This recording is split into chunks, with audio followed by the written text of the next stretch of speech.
Hablando un poquito de esos temas que a veces nos cuesta comentar, que nos arrugan el corazón, pero que son supremamente importantes de hablar y de tener el conocimiento porque va a crear una conciencia. Hoy tenemos a Gloria Elena Suárez, médica pediatra, especialista en oncología pediátrica, para unirse a esta campaña de la lucha contra el cáncer infantil. Gloria, bienvenida. Hola, a Las Tres Gracias. Muchas gracias por invitarme. Qué bueno que vienes hoy a nuestro programa. Aunque es un tema difícil, lo conversábamos ahorita mientras nos estábamos arreglando, las expectativas últimamente cada vez son un poquito mejores para los pequeñitos que tienen ese diagnóstico. Sí, la verdad es que cuando se utiliza la palabra cáncer, todos pensamos en muerte, pero resulta que en los niños el panorama cambia. Cada vez que pasan los años, que mejora la tecnología, que tenemos más acceso a la parte científica, mejores medicamentos, la sobrevida ha aumentado muchísimo.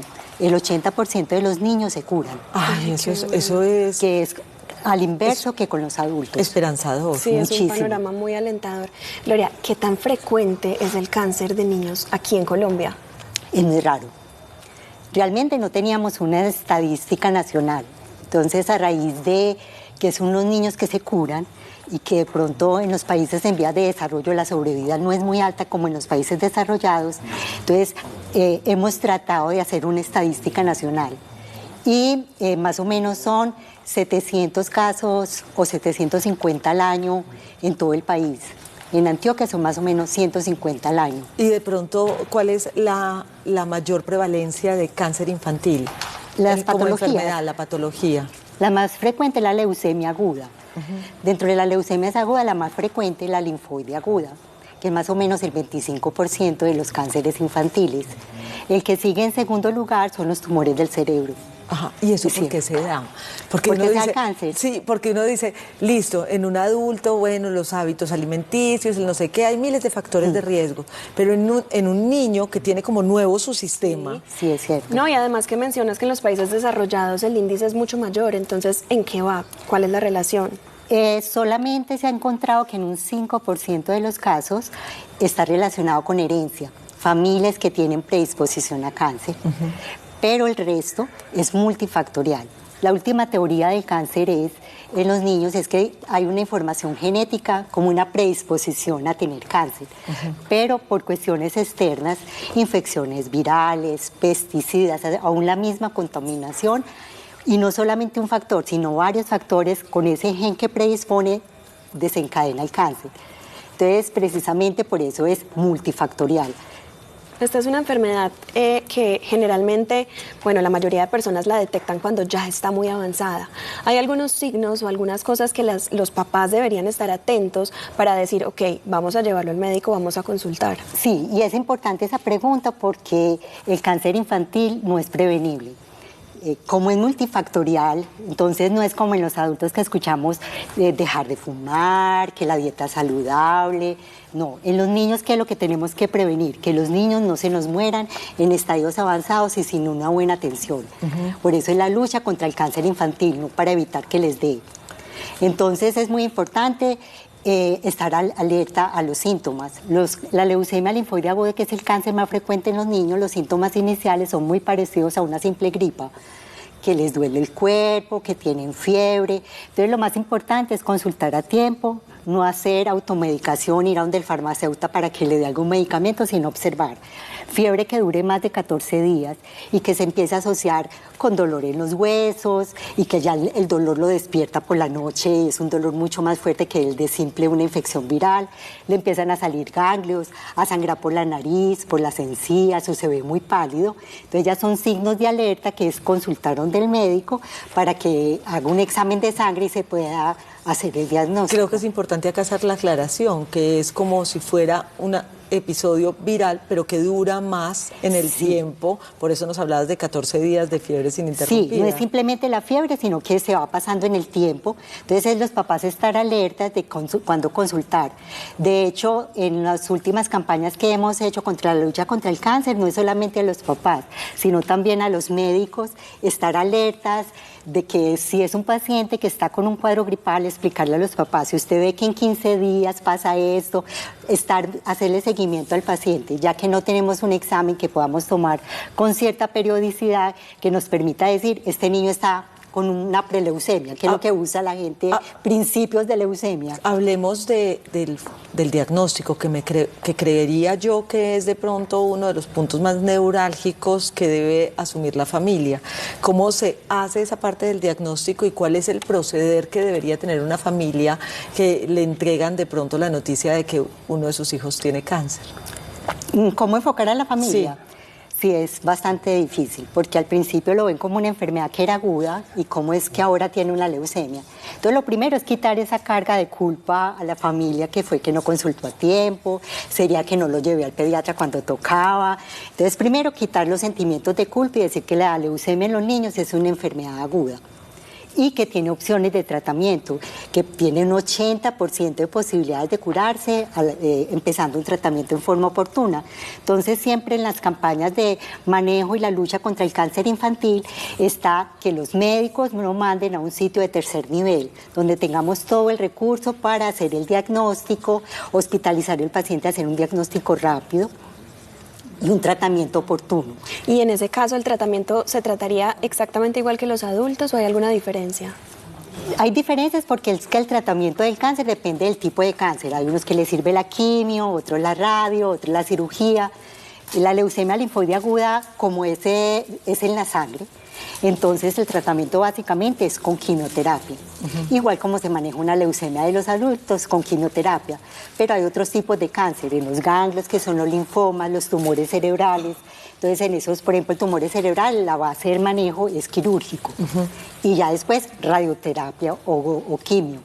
¿Cómo hacer en la parte?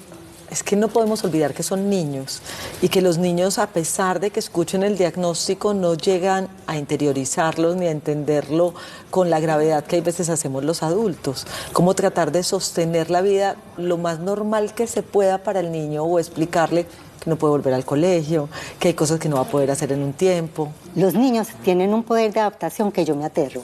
Porque para nosotros cosas que nos parecen horribles de entender, para ellos se vuelve como me toca cambiar el estilo de vida, para ellos son frescos, que me tienen que cortar el pelo y la mamá se pone a llorar porque le van a cortar el pelo y el niño, el pelo vuelve y crece. O sea, yo veo que los niños tienen un poder de adaptación muy grande y a los niños hay que decirles siempre la verdad de acuerdo a su nivel.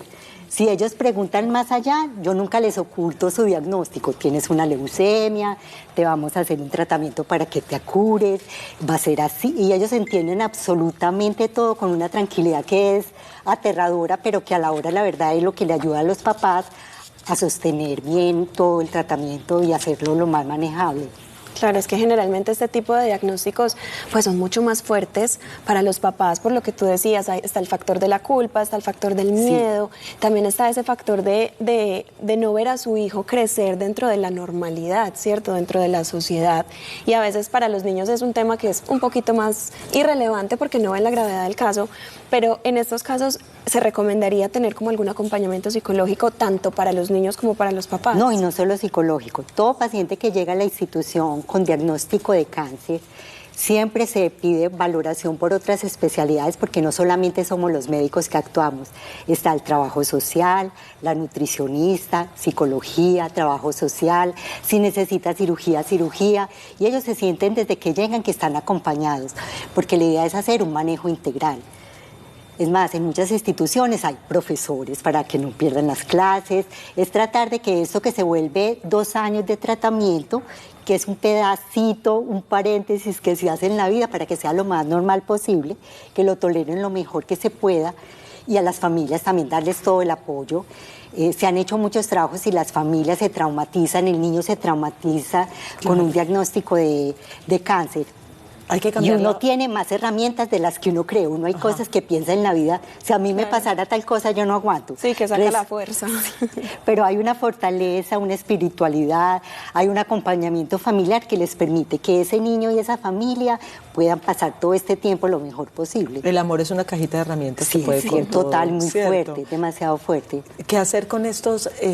O más bien, yo quiero como pensar como en el niño en todas las posiciones. Ya hemos hablado del tema de la parte anímica del niño y dejarlo ser niño a pesar de nuestros temores en el caso de que sea posible. Ya hablamos del estudio que dices hay acompañamiento. Estabas hablando del tema, por ejemplo, de la nutrición, y cuando están en estos procesos o de quimio, de radio, de algo, el apetito les cambia muchísimo y es cuando más peso pierden. Y no es lo mismo una pérdida de peso en un niño que en un adulto. ¿Cómo contrarrestar todos estos problemas? El apoyo nutricional es clave. Entonces siempre hacemos una evaluación. ¿Es un niño que está nutrido o malnutrido? Porque malnutrido no es solamente el desnutrido, también el obeso, que nos llegan muchos niños obesos. Entonces hay que tratar de organizarles la dieta. Siempre se averigua cuál es la dieta de esa familia, un desayuno, un almuerzo, una comida, y si necesitan que se les dé suplementos nutricionales. Yo siempre trato de recomendarles que sea lo que la nutricionista les haga de recomendación, porque la gente abusa de todos estos productos nutricionales que son bien costosos y que realmente los trabajos no han demostrado que realmente sean útiles para que este niño salga adelante. Es más, puede empeorar el proceso, porque como ellos pasan por el hígado, pasan por el riñón, entonces uno le pone una carga de una cantidad de cosas a su cuerpo y no permiten que la quimio la toleren adecuadamente. ¿Y qué pasa con ese 20% que no logra salir avante y después del procedimiento? ¿Cómo se hacen los procesos? Hay que analizar primero en qué momento este paciente tiene una forma de rescatarlo de otra forma. Por ejemplo, el trasplante de médula ósea. Yo formo parte del equipo de trasplante de la clínica. Entonces hay unos niños que se pueden rescatar con trasplante, pero dentro del grupo tenemos un manejo también para el paliativo, porque no solamente los médicos llegamos a curar, también es acompañar, ¿cierto? Hasta el último momento, para que el niño no tenga dolor, para que no tenga síntomas, acompañar a la familia, pero siempre obviamente es buscar y explorar si hay otra cosa, pero no hacer medidas heroicas. Me parece tan... Pues sí, que eso es muy importante. Me parece tan valioso el trabajo que ustedes hacen fuera de micrófono. Yo le decía a la doctora que hay que ser muy compasivo para querer tomar una especialización como esta y hacerla con tanto amor y tanto respeto por las familias, porque al final son familias las que llegan a ustedes como profesionales de la salud, que creo que nosotros nunca tendremos como agradecer el trabajo que ustedes hacen. Y de verdad que lo hacemos con mucho amor. Yo creo que este trabajo es tan difícil que si uno no quisiera lo que hace, se enloquece. Es uno siempre buscando opciones de cómo ayudar a esa familia, y como grupo siempre buscamos qué podemos hacer para que esté lo mejor posible. Si vemos que el tratamiento es peor que la enfermedad y las posibilidades son el 1%, uno habla con la familia, y hay familias que le dicen a uno, yo lucho por ese 1%, y hay familias que dicen, no, es que le voy a hacer lo va a feliz luchar el hasta resto. lo último. Entonces uno tiene que aprender a ser respetuoso con el ser humano, respetuoso con esa familia. Bueno, usted quiere luchar por ese 1%, nosotros lo acompañamos ese 1%. Yo tal vez si fuera mi hijo yo no haría esa lucha, pero si usted piensa... Hay que respetar. Hay que acompañar y respetar al ser humano y la familia, claro. Y entender que la mentalidad puede cambiar en cualquier momento. Puede que no esté decidido a luchar por ese 1%, pero en un momento dice, ya sí. No, ya y uno sí, aprende cuando uno trabaja con estos pacientes que las cosas no son blancas ni negras. Hay un matiz de grises y lo que es para mí una verdad, para el otro no. Pero uno tiene que tratar de meterse en esa familia y entender por qué toman sus decisiones.